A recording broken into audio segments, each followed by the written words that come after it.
Hello, people of the internet. It's you watching us. I'm Nathan. And I'm Tyler. Welcome to Ignore the Bell. Today we are going to be talking about M. Night Shyamalan's film Glass.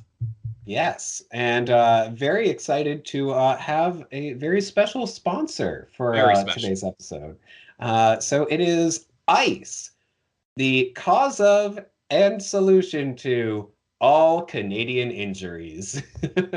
Absolutely. At least a good 8 months out of the year. Yeah. Yes, if I'm groaning at all during this video, I just injured my back, so I apologize in advance. But I'll just keep icing it. Yeah, I know. I Yeah. saw a map of North America, right? This meme is going around of sub-zero winds, right? Because it's like all below zero. And then you just see like it kind of cuts off in Florida, and then it's like Central Florida and South still looks good. And I'm like, not today, sub-zero. This guy wins. Didn't quite get here. Nice. Yeah. All right. All right. So I guess we'll get into the discussion then. Yeah. All right, let's go. Oh man, I wish this discussion could go on forever. Ignore the bell. We're gonna keep going, people. All right. So Glass. M. Night Glass. Shyamalan, 2019. Yeah, Oh, the took finale. 19 years to make this film. Right, right. Is this As the the film finale? reminds you a couple times.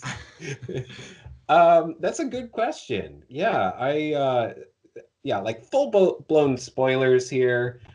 Um, Yeah, basically but from this point forward, nothing but yeah, spoilers. yeah. So yeah, let's talk about that ending. It's there are these clover people. I don't know what else to call them. Yeah, that's good. Clover people. It just came right out of left field. Like there was no setup to it whatsoever. And I think this film ended, I feel, the same way that the last two films in this trilogy ended, which was, oh, this is a bigger world and there are more stories to tell here. But this was pegged to be like the finale. And it just feels like, but it doesn't feel like there's any sense of finality because the movie in itself, uh, like Mr. Glass says, this was all an origin story, which is like, Yes. okay, cool. So when are we going to get more of this? And it doesn't seem like it would make any sense to have more at the same time as it being necessary to have more. I'm super confused about what M. Night Shyamalan was doing with this part of it. I mean, I feel like we literally are just we are jumping right to the ending of this thing, which is Yeah. fine, which is fine. Um, yeah, what on earth is this dude doing? I don't understand because have you heard? I've watched a couple interviews with him to promote the film, or maybe just like one so far. He was on Stephen Colbert talking about it, and Yeah. he I want to know. I'm trying to think. Has he actually said this is the finale to this film universe, or is this? Yeah, Has he even said the word trilogy? I'm not sure. Because we all just assumed. Right. Yeah. I mean, it's definitely the other films coming together, but I don't know. You killed off all the main characters. Right. It's doing two things because it kills off all three main characters, but then it kind of blows it up into this possible world that is so much bigger than those three. Yeah. And it's like, and the suggestion seems to be at the end that it's like, well, now that the world is aware that, you know, some human beings are capable of really super heroic or super villainous things, Yeah. then people are going to start doing this more, and that organization is now bereft of power. Yeah. Yeah, I know. That is sort of the implication. And it's weird that, like it leaves us with like these the three sidekicks, as it were, to the main characters being dressed in the same colors as their counterparts and everything. And you're just like, but they don't have powers. I don't understand. Like, are That they supposed to, or was I supposed to be like, oh look, these three are going to take over the mantle of each of the three who were left? I don't, I don't quite oh get it. that I I don't think anyone quite gets it. There's a lot that I really liked with this film, but and I'm not saying that this is bad, it's just it's super confusing. Like I really Yeah, don't know what to do with the ending here because what I don't understand is why Elijah's mother and then like okay, these three figures that you have at the end here have all mhm, got very different relationships with each one of these yes, figures. And so yeah, it's like, you've got Joseph who's David Dunn's son, where it's like, okay, he's very much a partner with his dad in fighting crime and in him being essentially a superhero. So, yeah, good guy, help her. mhm, And then you've got Elijah, Mr. Glass, and his mother. And it's like, does his mother really support all the things that he's done? Is she a supporter of like these massive acts of terrorism where hundreds to thousands of people probably throughout, I forget how many at the end of Unbreakable, because it kind of shows all the different disasters he's caused. yeah, Certainly hundreds of people have died at his hands. Is right. she proud of him for that? Yeah, I mean, she says something along the lines of like, never let them convince you you're not special. And it's Yeah. like, well, yeah, he's special, but Right. Even at the end his, when he's dying, then she says, like, oh no, like you weren't a mistake. You were spectacular. yeah, So she's proud of him, but one would think that Joseph is not so proud of Mr. Glass. right. So why is he super cool with somebody who supports what Mr. Glass was doing? Yeah, I mean, I guess like the Clover people brought them together, common enemy, but I don't know. I It's don't. And then you get I forget the female character. Casey. Casey, is that it? Yeah, yeah. The way that I remember this, I believe it was Cinema Wins that pointed it out. Her name is Casey, and the Horde, his name is Kevin Wendell Crumb, Okay. which the initials are KC. So Right. it's like this weird kind of connection that Yeah. only M. Night Shyamalan would come up with. Yes. Yes. We have so much in common. Initials, etc. etc. As the character, etc. Um, you should try that on a date with a girl. Just like we have so much in common. Initials, etc. Our initials aren't the same. Can I Sorry. kiss you? Right. We should kiss now. So, yeah, and then it's like the the reason why she's there, that makes no sense at all. I don't. Yeah, she I don't know. I'm still trying to like figure it out as I'm saying this. So I'm not saying that this is definitely the case, but like it's kind of like she was like, "Oh yeah, he's broken like I was and he helped me escape my father or my uncle. So I need to help him in response." I I'm assuming that that's kind of what M. Night was going for, but I don't know that it comes across that way because you don't I don't know. Yeah, it's just it's weird and convoluted. Yeah, I hear what you're saying. Like, so one of his personalities does convince her, hey, like, what your uncle did was terrible, and don't be a victim of this, and be brave. And she does admit, like, she does say, hey, like, my uncle's now in jail, and I did do this. Yeah. So it's like she's kind of grown, and she's really dealt with that part of her own past. Hmm. Um, but I still don't understand why she'd want to hold hands with the mother of a mass murderer and then the son of some superhero figure who killed all of the personalities associated with this guy who like kidnapped and kind of like not tortured, but certainly kidnapped and scared her to death and almost killed her. Yeah. What? Yeah. I don't know. It's very, very strange. It feels it doesn't quite come out of left field, but it is still a little bit of a I feel like you needed a few more steps in between there. Yeah, I agree. I Like agree. you can see that okay, maybe yeah, there's some kind of connection there, but it's not clear how we No. got from point A to point B. Yeah. Yeah, So, it's really not. and Uh, here's the thing. I think that this is a very well made film in terms of like the technical aspects and I don't know, like some of the writing is a little wonky, like the dialogue is a little wonky. Um, but overall, I'm like, I I get that you like M. Night successfully brought together those two franchises or films into this one, you know, third mhm. film. And I applaud him for that. But it just kind of felt like he didn't know what to do once he had all these characters together. Totally. And It felt a little, maybe this isn't the best way of putting it, but kind of like an awkward moment for the entire film of it's just like, hey, here are all my friends that I know from different places. You're now on the same place together. Well, this is awkward. What do yeah, we talk about?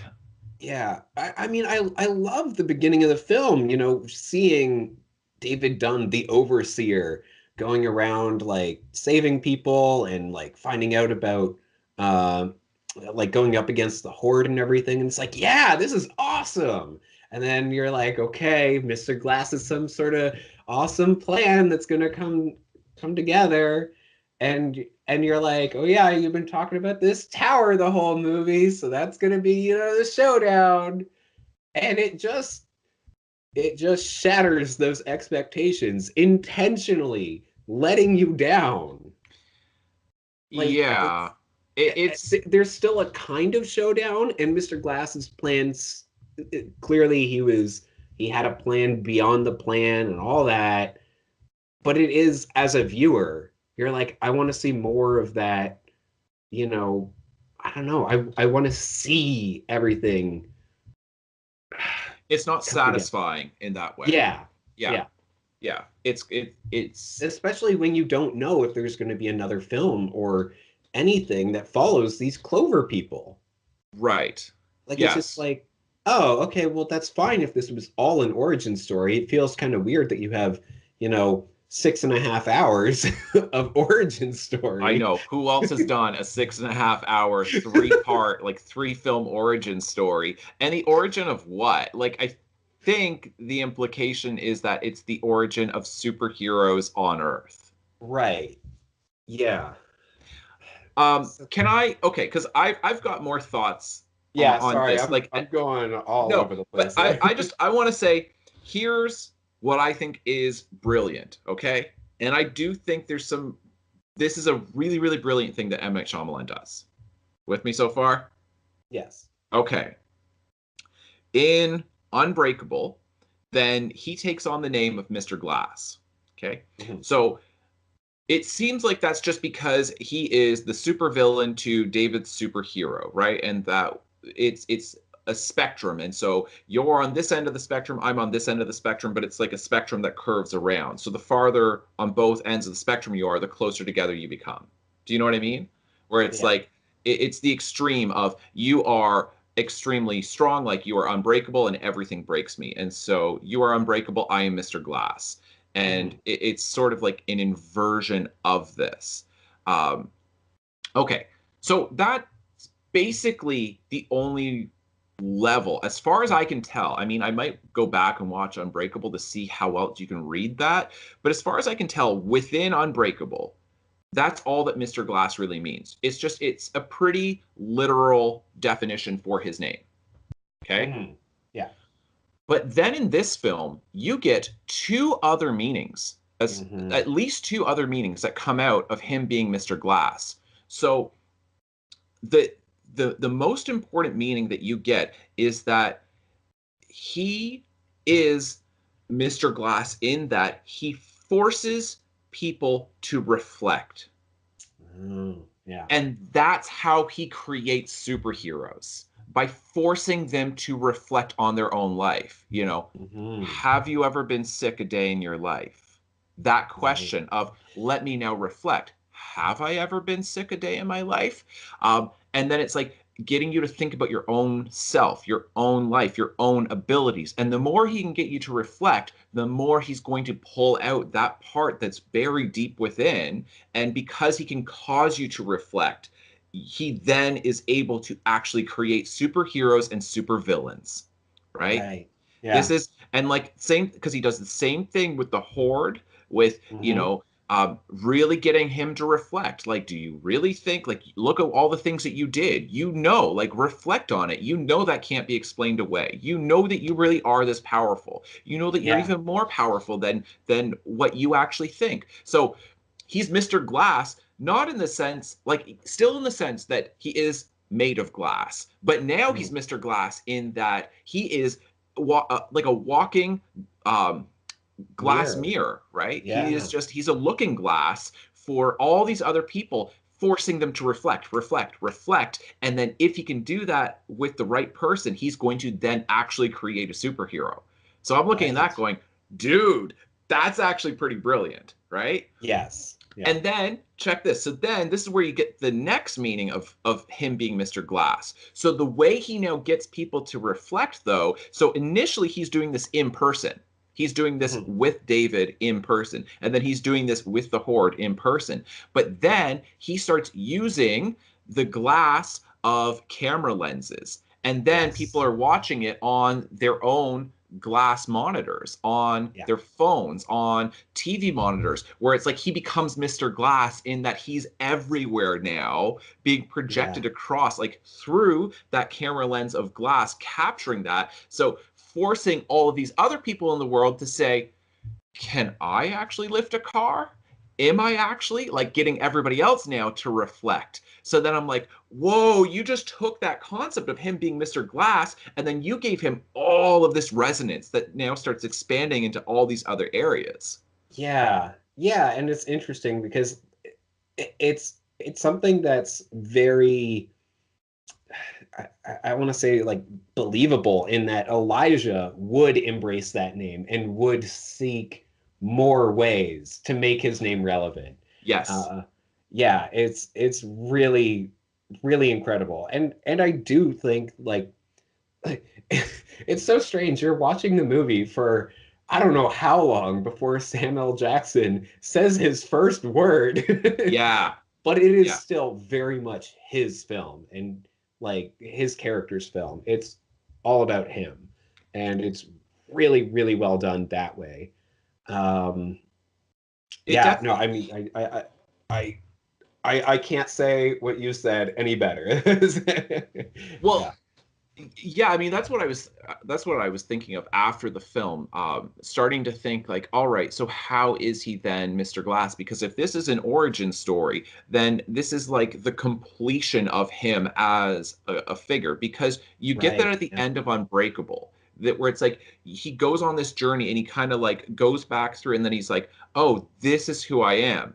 At the end of Split, you've kind of got that whole, all right, and now I know who I am. And then it's like with Glass, it's like he kind of knows that at the end of Unbreakable. He's like, now that I know who you are, I know who I am. They called me Mr. Mhm. Glass. So it's like that's who I am. But then it's like, wait, but I'm more than that, right? That Yeah. I'm not just incredibly fragile or I'm made of glass. But I mean, like that's the I mean, even like the concept of glass, it comes out in other ways too, right? Where uh, he then uses glass to kill the Yep. the dude, It, right? he removed the glass piece from the machine. Yeah. Exactly, which It's is like a series of lenses. That's yeah. how I picked up on it. I went like, this object is taking on so much significance, and it really does look like, basically camera lenses within there. That little Mm, object that yeah. was supposed to focus it on his brain with the laser, and then Yeah. it's like he seems to know that it's like there's something about the way glass can like focus power and energy. If it's directed, then it can kind of undo this thing, but if it's directed in the right way, it can bring it out. Yeah. Yeah. So approaching the film, knowing that it's his, because I actually ended up seeing the film twice. Really? Yeah. Okay. I didn't. I went to see it with Amanda and David, and then a few days later, then Stefan was like, "Oh, I really want to go see it." So I was like, "All right, fine, I'll go see it again." So it wasn't like I was like, "Oh man, I got to see it again." But I Yeah. did actually enjoy it more the second time because I knew, what the ending was and everything. Yeah. And again, like seeing it as Mr. Glass's film was was good because he very much I feel like in Unbreakable. Then he very much thought that uh, David Dunn's character, that David Dunn was his alter, his counter or whatever. And I'm not saying that he's not, but I think that he finds a stronger, more appropriate counter in the doctor, or whatever. Yeah, I don't remember her name, but Well, Sarah Paulson is the actress name, but I can't remember the yeah, character name. Ellie something, Ellie Staple, I think. I can look it up, but Um, yeah. but yeah. Anyway, and I think that once you realize like what she's trying to do and everything, that is actually a really compelling story that goes back to Unbreakable and tries to undo everything from Unbreakable, tries to undo everything from Split, which is frustrating at the time. You're like, oh man, you're explaining how all this isn't all superpowers and everything. And then you're Right. like, oh, but it is. And she's just Right. really, really trying to convince them that it's not. And she has a very clear admiration, a genuine admiration for all three of them, Yeah. where like at the end and she says like they were all real and they were all like spectacular. Right. It really is like she does have this huge admiration for what all three of them are able to do. Right. And i I do want to see more of what's going to happen with the Clover people. Like what are they going to do to her that she let all this information get out? And Yeah. it is frustrating though, watching the film and being like, you're presenting all these explanations for things, but Yeah. it's intentionally so. It's so much of Right. subverting expectations that I feel like it's too much. Like I still don't know exactly how I feel about the film as a whole. Again, I think that it's a very well-made film. I think M. Night Shyamalan knows what he was trying to do. I don't necessarily think that all of us are picking up on what he's trying to do, including myself. Like I Right. don't quite Right. know, but if he has like a longer game plan, awesome. And I want to see more. I want to see what happens next. Some people said that like the end of this film like undid Unbreakable, and it's like, well, not really. Like I don't think so. I think that it just keeps expanding the world, It does. It and does. that's what all three of these films have been doing. So yeah, I don't know if there's going to be another one. I want there to be another one, and I could see it following uh Ellie Staple, but then it's like, which is that the character's name? Or Sorry, I didn't actually yeah, quite get there. It's no okay. worries. But yeah, I want to see more of her. Um, I mean, it's interesting because we don't really get her origin story. We've Right. gotten all these origins, but not hers. Um, and I mean, it is interesting because you're seeing her convincing all of them like you're not special in that room, and yet David Dunn is chained to the floor, and yet Elijah is still on all his medication, or so they think, Right. and she still has those lights set to bring out the Right. the good personalities. Um, so it's really really cool because she clearly does believe in all three of them. even though Yes. she's telling them, no, come on, guys, you're not special. Right. So yeah, Yeah. I don't know. Her character was frustrating to me, but intentionally so, again. And I It, don't know what I'm supposed to do with that. it is, you are right. Like, this is a subversion of expectations that is, I Mhm. think, being intentionally done by M. Night Shyamalan, uh, because it definitely is. It's a red herring, right? It's setting it Yeah. up the whole time, pointing to this tower, saying this is where the showdown is going to be, and then And then, I mean, there's all the details that are put into it. Like, oh, yeah, there's a chemical yep, or like a chem lab on 3 floors of it. You're like, yep, oh, man, this is going to be intense, but yep. we're getting close to the end of the movie. That's what I was thinking too. Yeah, it's like I don't see how they're going to get there with the amount of time left in this film, um, and but it's like because Mr. Glass, Elijah is still surprised that it's not what he thought it was the whole time. Where he's like, "Oh, this isn't a limited edition. This is an origin story, right?" That he Uh-huh. thought that it would end at like, but it seems like, but then the film seems to kind of contradict itself in that sense. But then it's like, then he seems aware because he says it at the end. He's like, Yeah, no, it's an origin story. It's not a limited edition. But right. then it's like, oh, but he's had this plan that he never had because Sarah Paulson's character, isn't it her who says that? Or was it somebody else? I forget. Somebody says he knew that they were never going to get to the tower.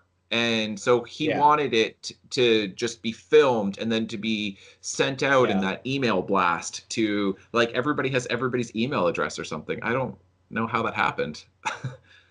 Yeah, well, I think it was like it was all the videos were all the cameras were being live recorded Yeah. to a private site, which Yeah. then was made live. And so then they like sent out the link to the live website to however many different, news agencies and whatever. Right. Um, yeah, that is actually one of my main concerns with that ending. If you're like, oh yeah, see, this will prove it to them, then it's like, will it though? Oh, I know. I know. And I mean, I think so. If it had been this huge showdown at the tower, then nobody would be able to deny it. Like in terms of like there would be all this, all the coverage of it, and there would be people there who would be able to vouch for it, saying, "Yes, this really happened. I saw it," and all that. But at the same time, then it's like, oh, but if it's a bigger setting, then they'd be able to be more in control of the coverage and stuff. So I don't know. Anyway, it's No, frustrating. it is frustrating.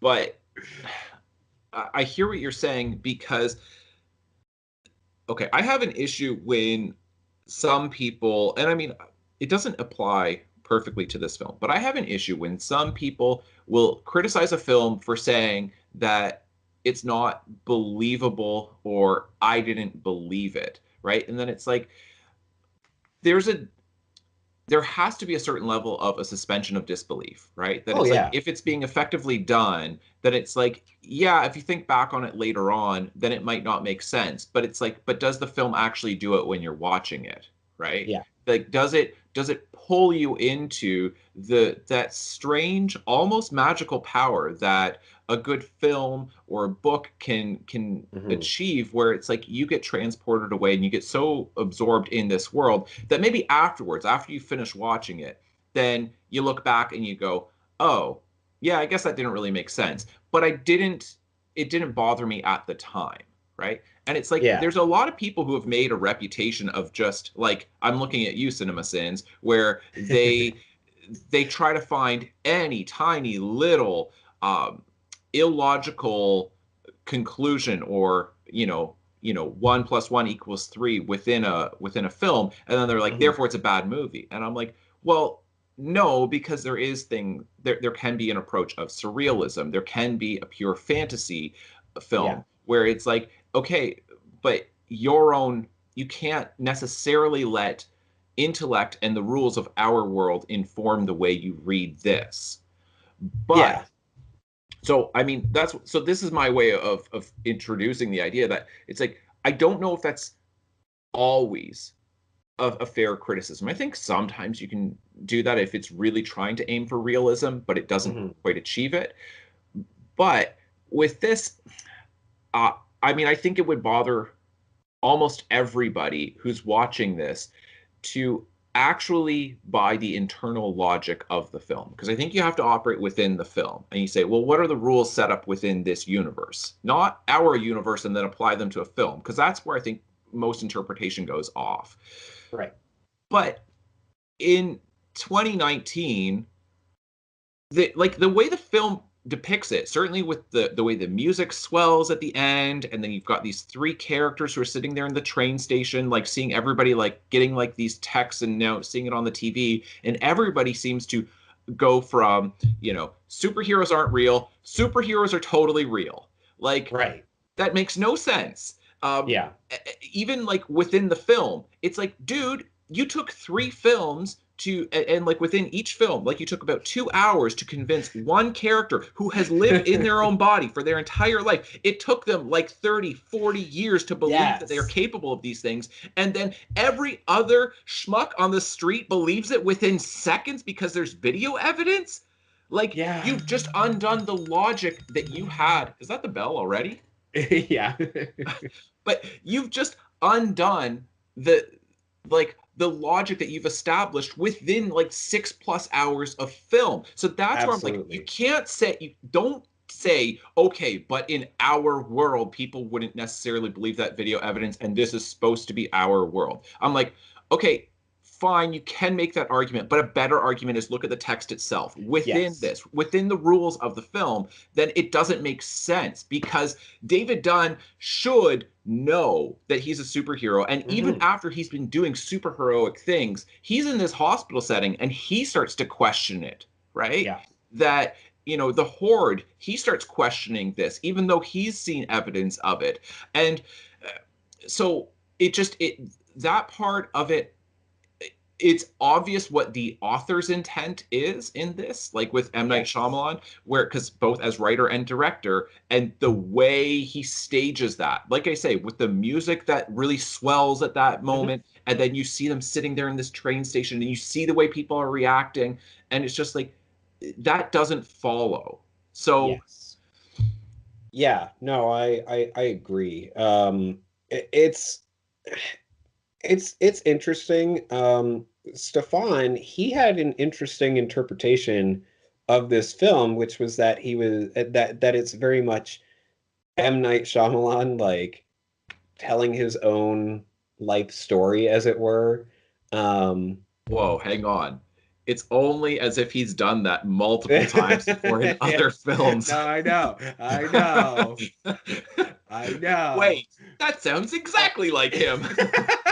But Okay, yes, I want to hear no. this. I want to hear this. Yeah, so it was it was kind of like he was any of the three characters really, and Ellie is every single critic and viewer who's been like, no, you're not actually that special, it's not really that good, and he's like, no, I am a good filmmaker.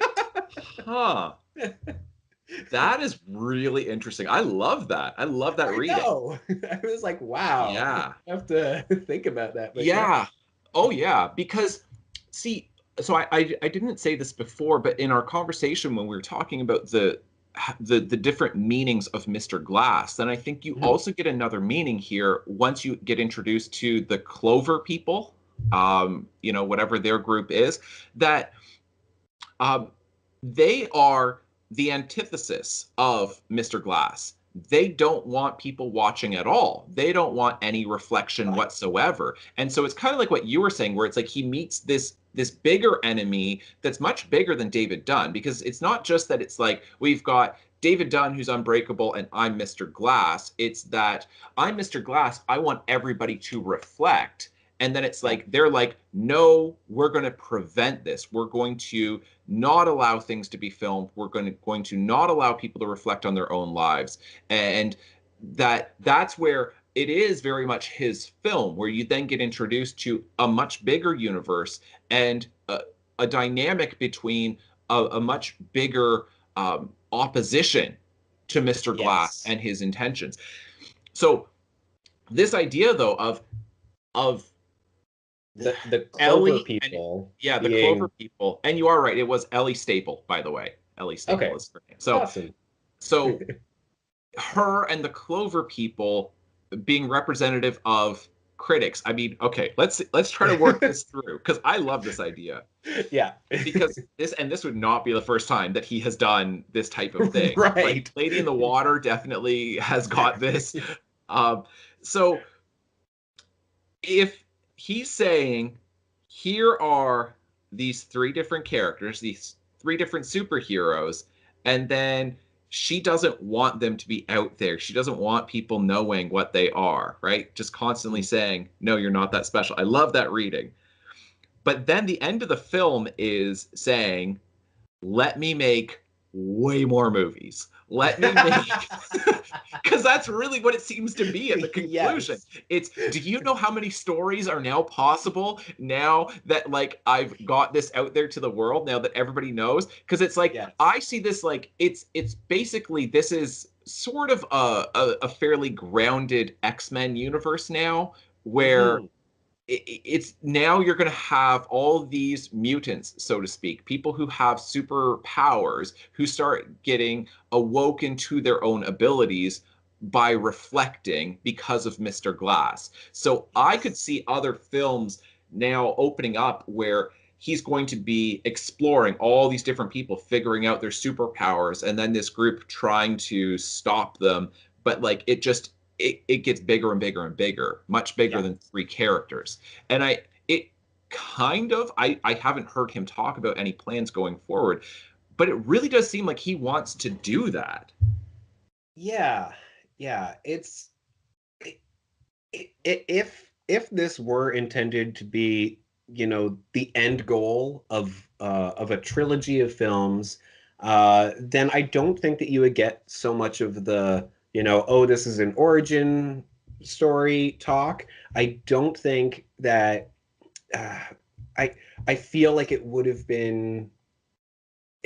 I think that it's fine ending the film the way that it does if this wanted to be, if you wanted this to be a trilogy, but you would have to have had some indication of these Clover people in Unbreakable and in Yes. Split.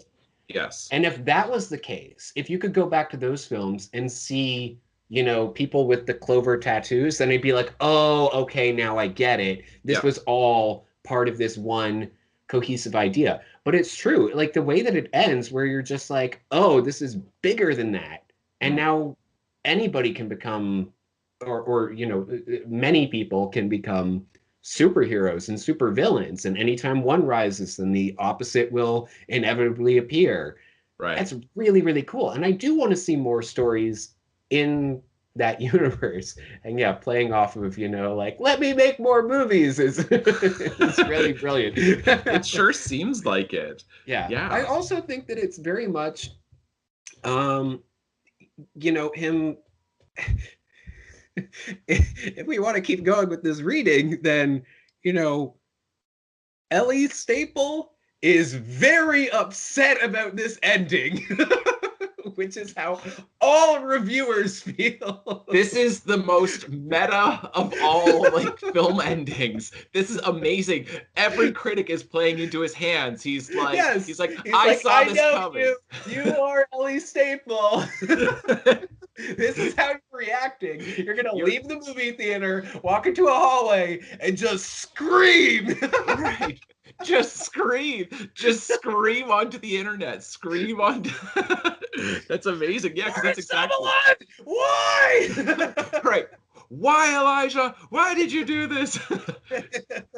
Yeah, because that's a really good reading. Because like I think that's true that, and from what I've heard with most reviewers, then they're like, it's good until the end, and then they don't like the end, and it's like, and in part because it it does frustrate you because you're like, oh, that I'm not satisfied because I wanted to see these characters do more, and then he's like, these characters won't, but now I've got a whole bunch of other characters who can.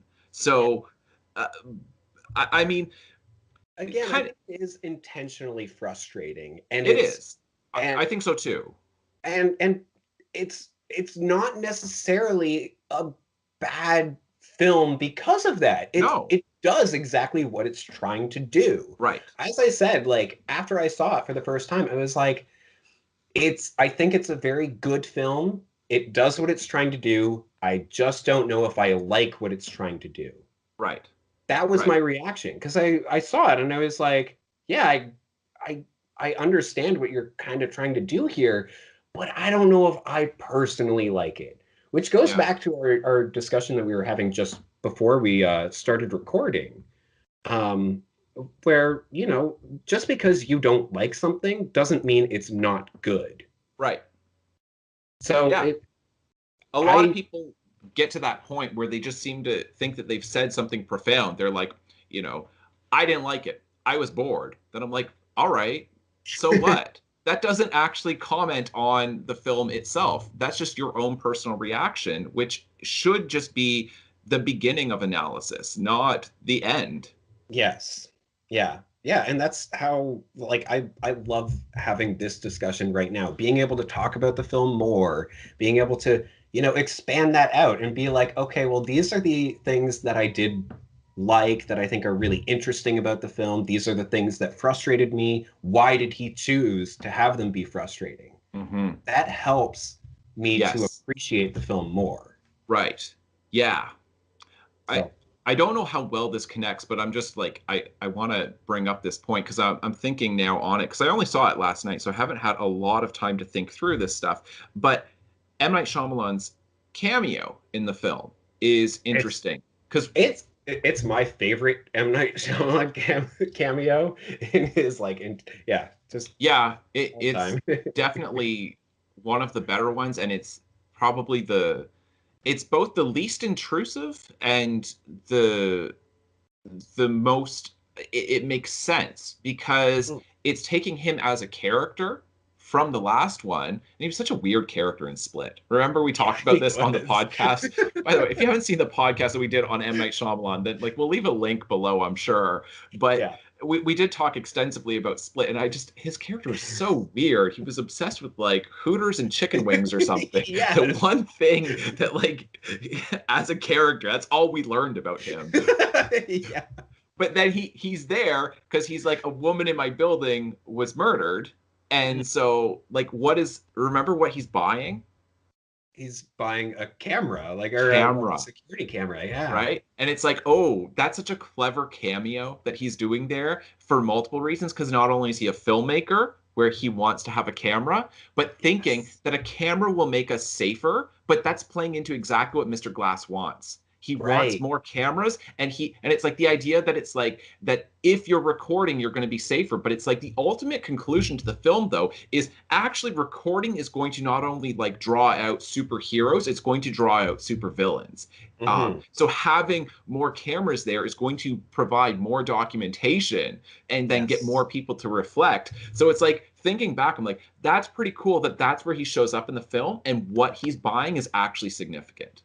Yes, absolutely. Yeah, I mean, his the fact that like he talks about his past. He's like, oh, I used to deal with some shady guys, but then I turned things around. At the And then, stadium. yes, and if you go back to Unbreakable and you watch that, then you're like, he was one of the people who got David Dunn to doubt himself. Was he? I couldn't remember who he played in Unbreakable. Yeah, in Unbreakable, then he had like I think he was carrying like a gun or some drugs or something on him, Oh, but okay. he ditched it in the washroom or in the bathroom. Yeah. Uh and and so then when David Dunn patted him down, then he wasn't able to find anything. Oh, okay. But he was like, I know that you're a bad guy. I know that you've got something on you because of this feeling that I Yeah. have. And Yeah. then he patted him down, and then he was like, see, yeah, I'm not a superhero. I was just reading too much into Right. this. And Like, I then, was, yes. And yeah, then doesn't the viewer then see that it's like, or we had seen beforehand that it's like, no, no, no, you were right, David Dunn. Like where you get that yeah, dramatic irony where the audience knows more than the character. yeah, Yeah. yeah.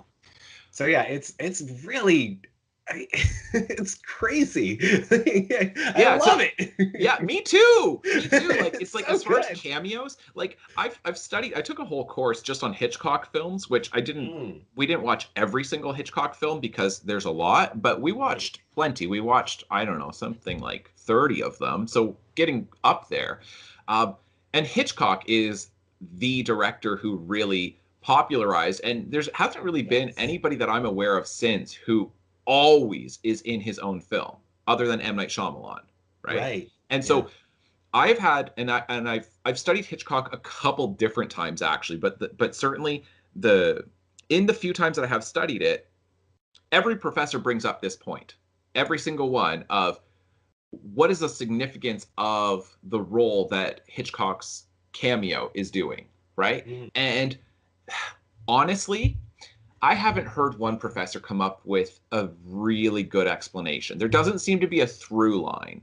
mm. Um, like I've heard, like it doesn't hold up in all of the films. Hitchcock is often traveling, so he's often moving from one side of the screen to the next, or he's on a bus, or he's on a train. He's a passenger in some way, so he's kind of like coming and I going through the I know film. that in North by Northwest, then he just misses the bus, right? Like the doors like close right on Yep, his face, yep. which yeah. Yeah, interesting. Yeah, so like and it is significant like M. Night Shyamalan doing these cameos.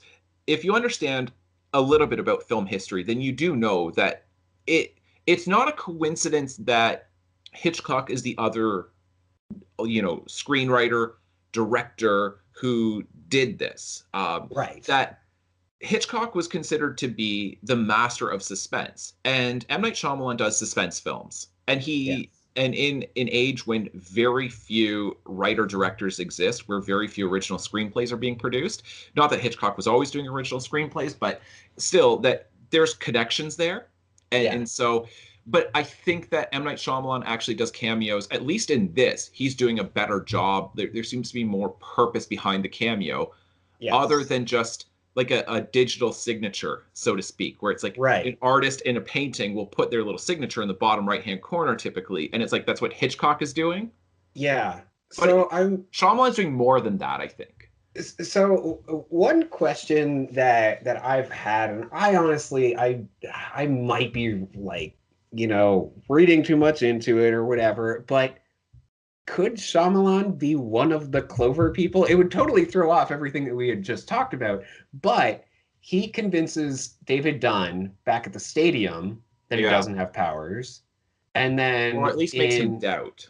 right, yeah, it makes him doubt. And then in Split, then he's like, talking to the doctor or whatever, and he's like, oh, yeah, it's just kind of weird that like he just didn't like that he walked right through the trash rather than around it.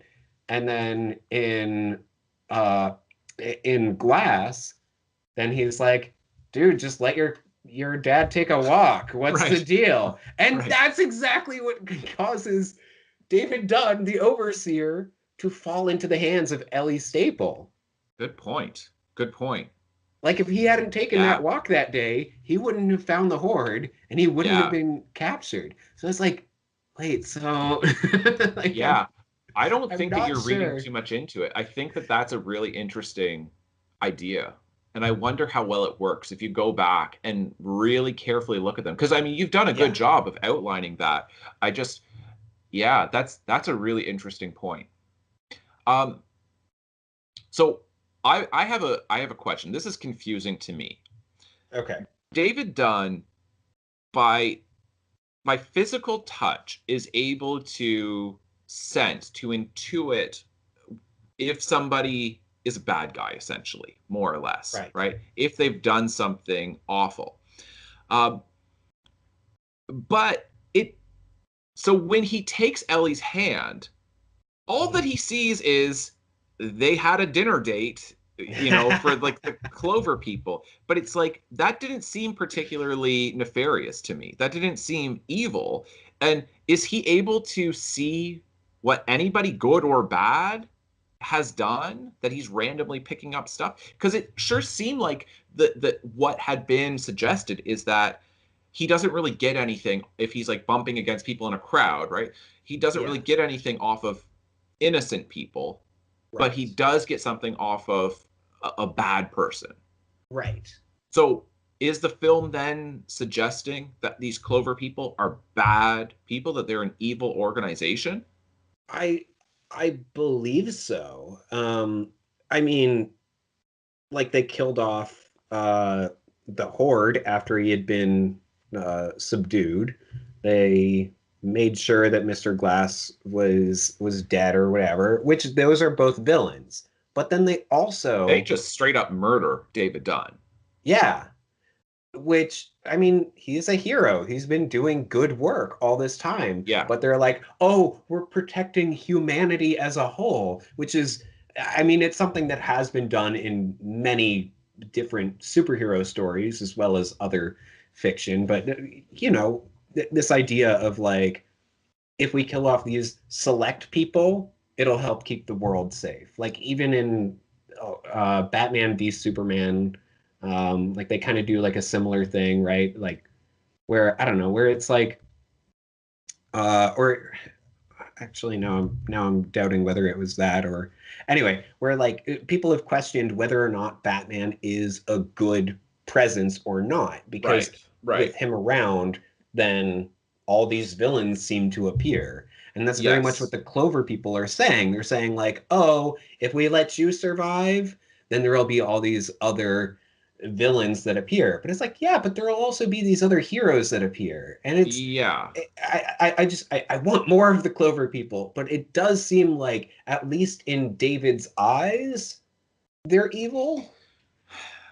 Okay. I guess So, uh, that does seem to be what the film is suggesting, the text mhm, itself, what it seems to be suggesting. But um, I guess it didn't make sense to me of why show that, because like here's what I would do if I were to, let's say, punch up the script, right? mhm. If I were to look at this before it goes into production, then I Wait, would which I say, would say is the biggest issue with this film, that yeah, it was just missing that step. yes, I feel like M. Night was a little rushed getting this script finished, immediately following Split and saying, I have to capitalize on this because it took me, yeah, yeah, 17 years after Unbreakable to come out with a sequel. So, right.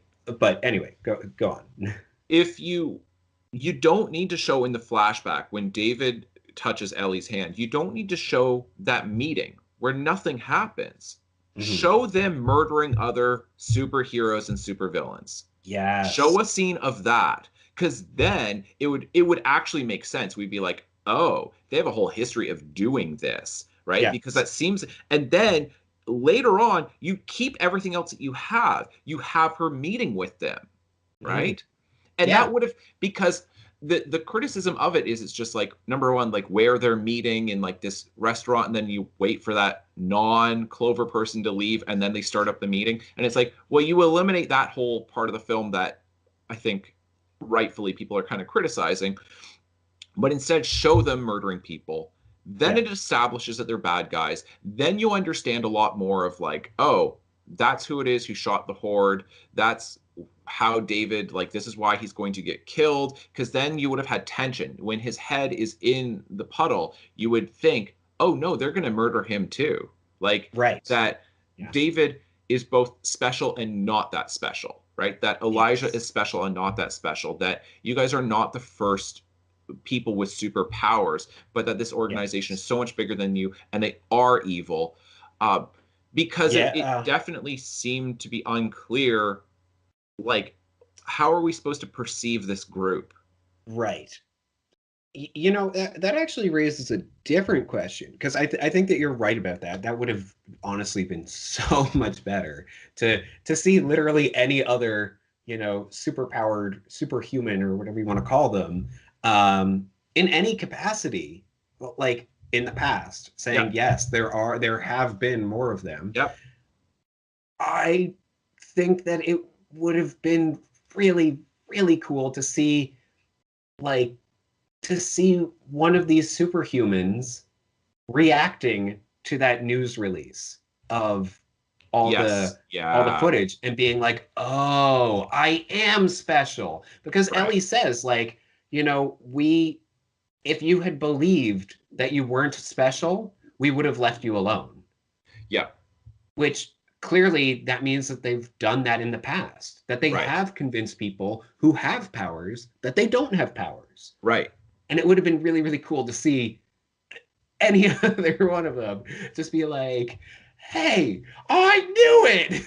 Like, Yes. I don't know exactly how you would do that, but I don't think like, it'd be that difficult to do. It would be, like you just have like, let's say a couple people watching TV in a living room somewhere, and it's like, they're like, hang on, like I know her. That doctor who's in charge of these yes, people, a picture of her on screen, that's not yeah, Dr. Staple. That's Dr. Whoever, right? She right, treated me. And it's like, what?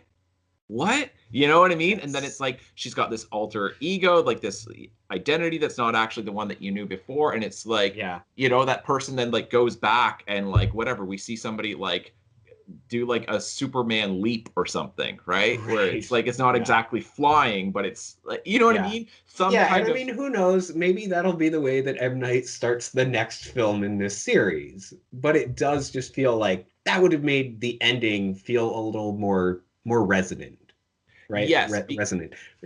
Yeah, because it felt like it hmm. ended on a whimper. Right.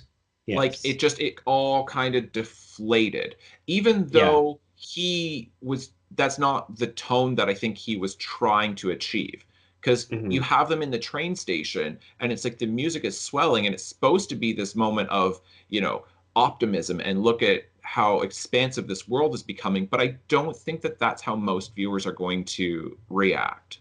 Yeah. Yeah.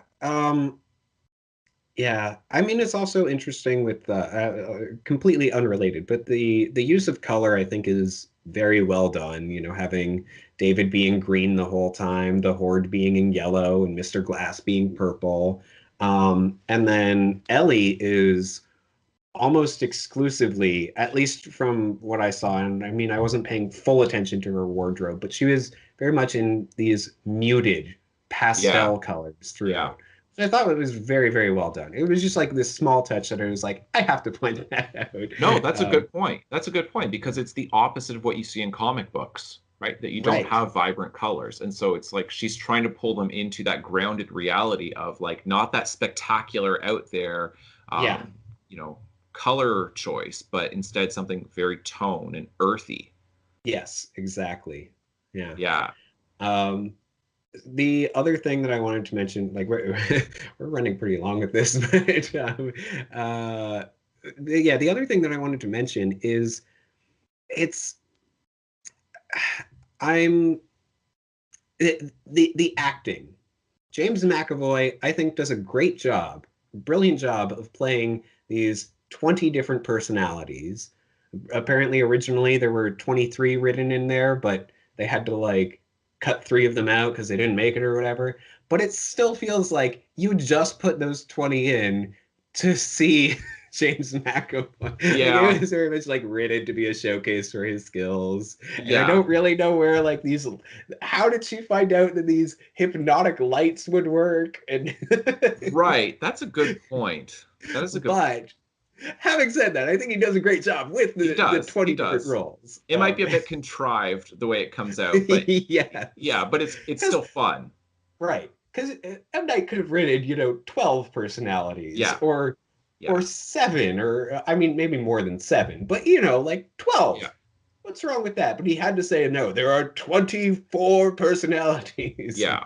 it was just like, he didn't need quite that many. I So agree. yeah, that was the one point of criticism where I was like, that really could have been trimmed down. But he kind of like, yeah, it's funny because I heard a lot of criticism when Split came out of like, oh, you only really get to see like three personalities. And, and I wonder if he is like, okay, I'll write more of them in the next one.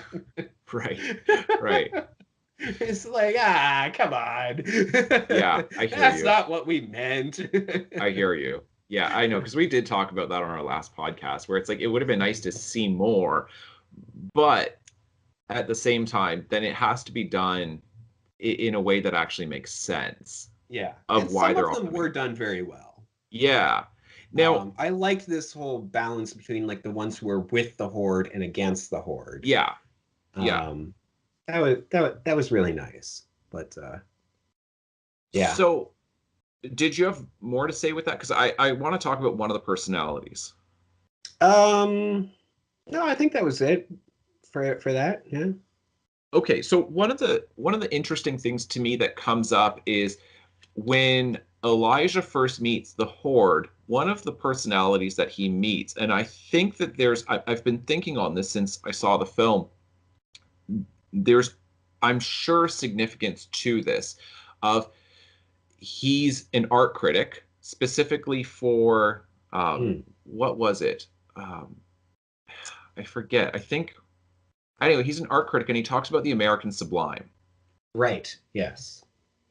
And Yeah. then he acts like, Elijah won't understand what he's talking about. And then he explains and then Elijah, because Elijah obviously loves comic books, so he loves art, Yeah. visual art specifically.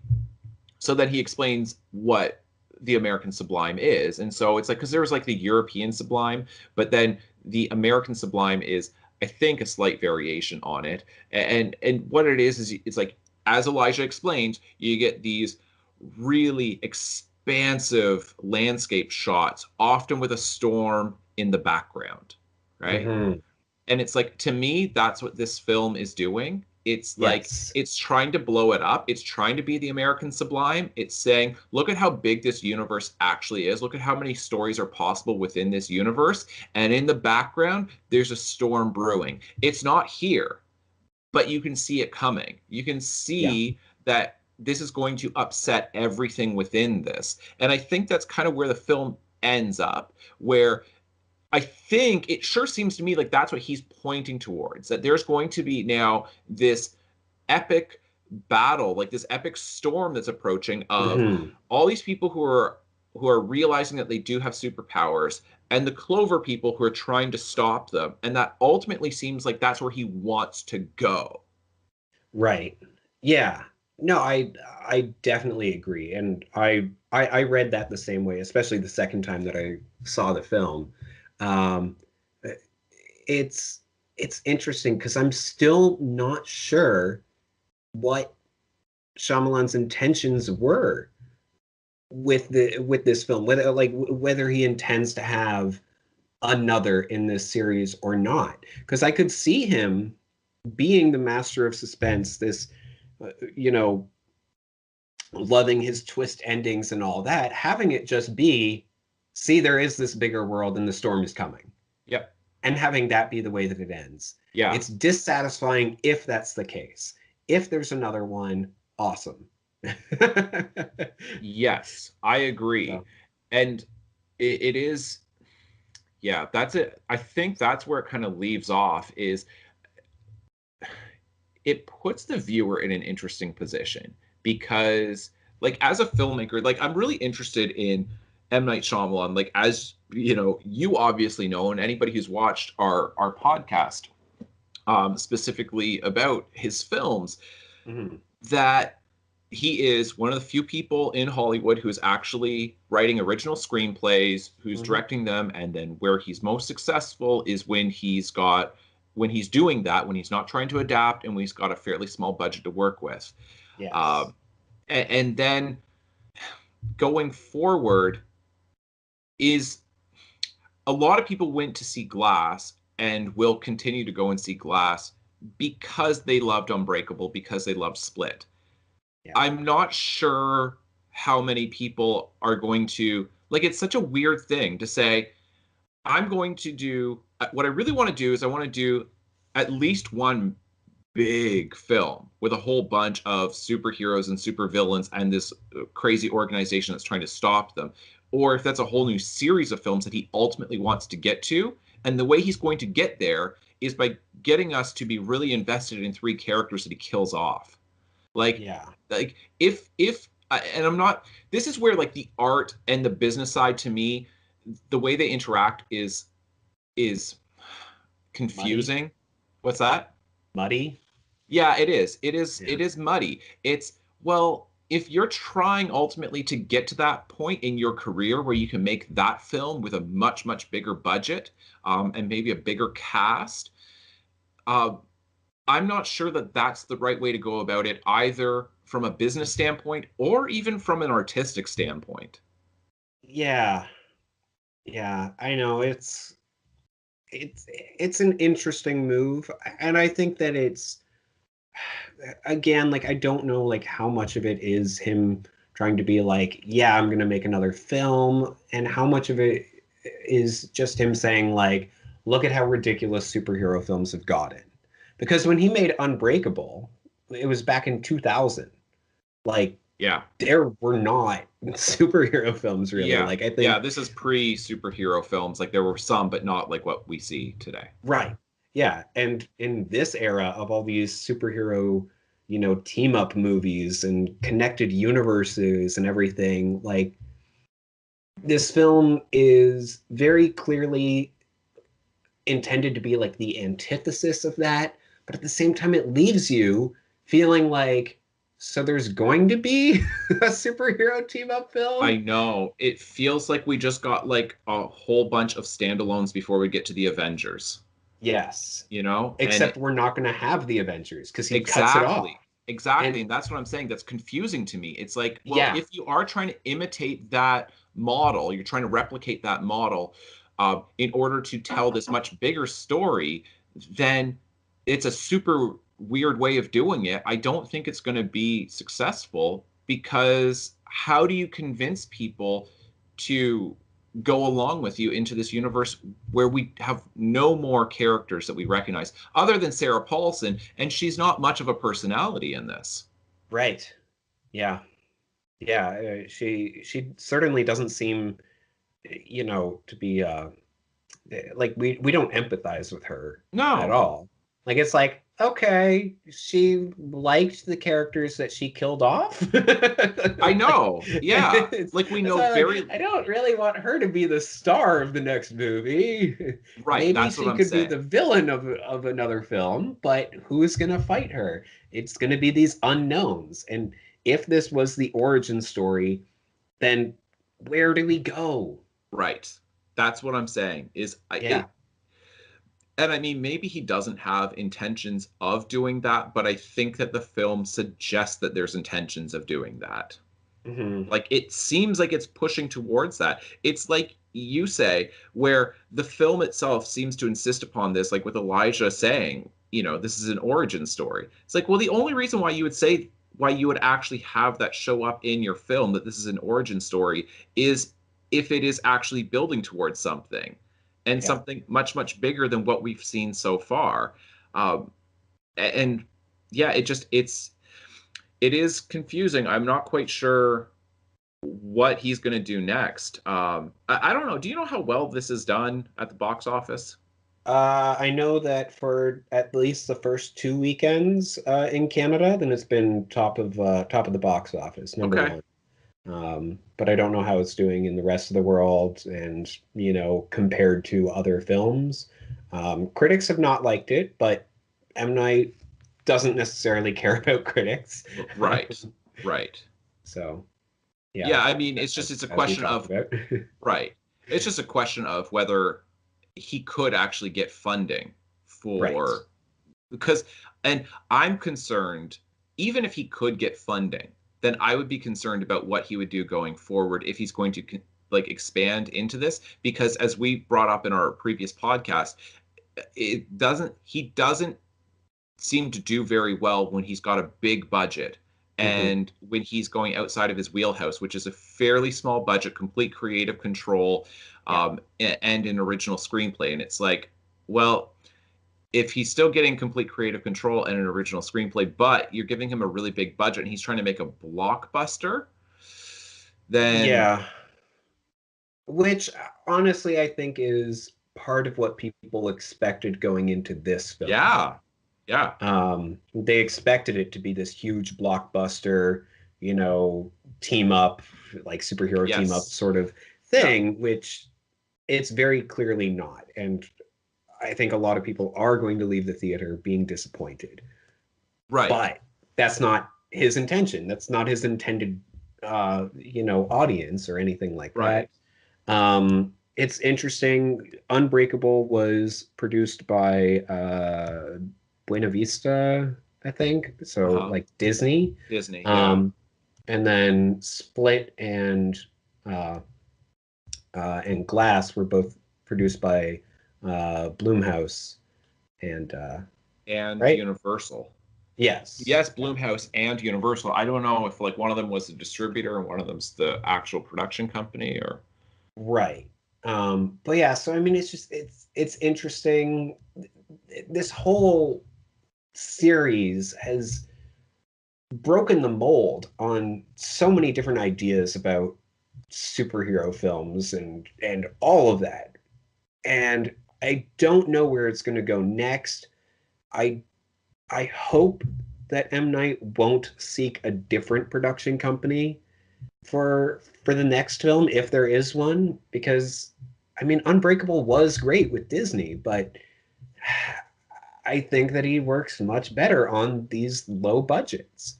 yeah. And I, yeah, even with Blumhouse though, like they're and obviously Universal, but Blumhouse has been, you know, making a ton of money Right. I over the imagine. past few years. Like Yeah. they've been releasing hits like crazy. Yeah. Um, so I mean, even with that, like I almost want him to just be like, just disregard all the studio nonsense. Just go do your own thing. Like, Yeah. I agree. I think yeah, that's where he ought to be. That's where yeah, he's at his most successful. But then it kind of feels like he doesn't want to stay there. And it's right. like he's kind of built his career back up after it kind of tanking in the mid, like, 2000s, like the first decade of the 2000s. Then he started Yeah, doing bigger, more commercial things, and they were big failures. And then he went back to having to do smaller, more independent productions. And then it's like Split was received so well and did so well that he's able to get to this, and then it's like kind of building back up. And I personally hope that he's not building back up to something, at least not within this universe, because right. I'm worried that it's not going to work. Yeah, yeah. I mean, I wasn't even terribly impressed with with the effects in this film. There were some moments where I don't know, they felt a little rubbery. Mm. Um, but I mean, I was also seeing it like in IMAX and then yeah, like VIP cinema or whatever. So it was No, I mean, like, do you mean the effects of like, I'm trying to think, like, for me, it was like when the horde is fighting people, and then the physics of it, it's that occasionally then he's pushing them, and it seems like it's like it does make sense, and then he pushes them, and they just fly and like fly faster. yeah, well, even like flipping over the car, and then I was Yeah, like, yeah, it just felt like a little rubbery. So it's like, I don't know how many powers you can afford to have. And he obviously also, like, M. Night would obviously have to have a brand new cast for a next film in this series, which would potentially be much cheaper. I hope that he doesn't go for A-list actors you again. are right, because yeah, he is dealing with McAvoy, Samuel L. Jackson, Bruce Willis, and even Sarah Paulson. I imagine is starting to become, much more bankable, Yeah, because she's becoming very, very prominent. yeah. So my concern is like, well, if he does another film that has a lot of different characters who have powers, not even like a lot, but let's like a handful, right? Like, let's say another Um, three that he does a much yeah, bigger trilogy. yeah. So let's say that he does something like that. I think if he's going to have the effects that he would require to show some of these powers, he's going to have to drop down the star power. Yes. But then the studio is going to be upset by that, because Yeah, they're going to be like, well, but then who's going to go see the film? right. uh, Especially when critics have not been kind to Glass. Studios will pay attention to that, even if M. Night does not. Yes. So, yeah, I'm very, very interested to see where M. Night goes next. I I don't know if another one of these films needs to be his next project, but I would like to see one down the road. Me too. I Yeah. would. I'm just concerned. I'm concerned that Yes. I don't want you know what I mean? It's like this is like I know that this is a very morbid phrase, but it's like I don't want to see a studio give him enough rope to hang himself. Right. Where Yeah. it's like we'll give you all of this, but it's like ultimately that might not be very good for the way he actually goes about making films. Because like I say, if Yes. you're looking at it, whenever he's got a big budget, just it doesn't go well. Like Yeah. both fans and critics. I mean, The Last Airbender or After Earth. I mean, these are like, undisputedly like his most panned films Right. by everyone. Like, I don't know anybody who enjoys them. Yeah, and having said that, that is actually a good point. Yes, critics have been uh, very clearly against Glass, but the fans, the average viewer, Yeah, seems to have been much kinder to yeah, it. I believe on like IMDb had like an 8 point something or okay, something. So it's done very well in terms of the average viewer from what I had seen. yeah, That may change, yeah, um, but yeah. So I think that it maybe is going to be helpful having critics not like this film yeah. will help the studio to be like, we're not going to give you quite as much money. You're right. That could But that could yeah, work in his favor. Okay, I want to talk about one more thing, and then we can wrap this sure. up. Yeah. Um, so a big question that I have is I don't understand the Clover people and their I just I don't understand the internal logic of this, of what they're saying. That what would really be so terrible about people knowing that they have superpowers? You get the explanation because you get a very overt explanation. Oh no, Yeah. you get superheroes, you get supervillains. And it's like, well, yeah, like that's not a new concept in superhero studies. Right. He- But he- go ahead. Here's the thing. I mean, like, you already have supervillains. Mr. Glass killed thousands of people on like not just on the train that killed